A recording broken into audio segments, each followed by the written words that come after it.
सरुनी पानी समस्या पानीय जल समस्या रे पेशी हेउछंती ग्रामवासी। अनुगुल जिला बरपाड़ ब्लॉक अंतर्गत बलराम प्रसाद ग्राम पंचायतर बड़तैला साहि रे देखा देइछि उत्कट पानीय जल संकट। तेबे दीर्घ दिन धरी एही समस्या लागि रहिथिबा बेले खरा दिन आसीबा सह परिस्थिति आहुरी जटिल होई पड़िछि। सेपटे सरकारक पक्षरु जोगाई दिया जाइथिबा पाइप जल व्यवस्था मध्य नामको मात्र सीमित रहिछि। 3 दिनरे थरे पानी आसुथिबा बेले ताहा व्यवहार उपयोगी नुहे बोली लोकमाने अभियोग करिसेंती, जहाकी पाइप पानी रे मैला एवं विभिन्न प्रकार अशुद्ध पदार्थ आसुथिबारु दुर्गंध सृष्टि हेउछि, जेउ पानी को पाटी रे देबा सेमानक पक्षे संभव हेउ नाही।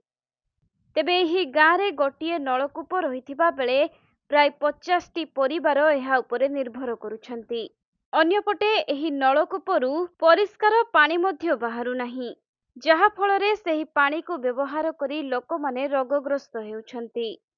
तेबे बारंबार एही सबु समस्या पई अभियोग एवं दाबी सत्वे मध्य समस्यार कोनोसी स्थायी समाधान होई नथिबारु ग्रामवासींक मध्यरे असंतोष बढ़ी चलिछि।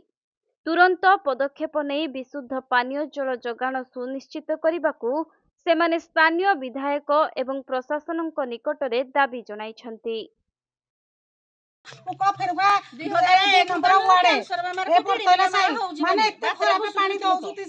माने पानी हेरा पीकिना आम अधिक बढ़े मेडिकल रे पड़ुछु आ पानी तो कथा हमर किडनी खराब हो जे पुड़ी कलेसा 5 जण मरि साइलेनी किडनी सरकार को हम किडनी वर्तमान 4-5 जण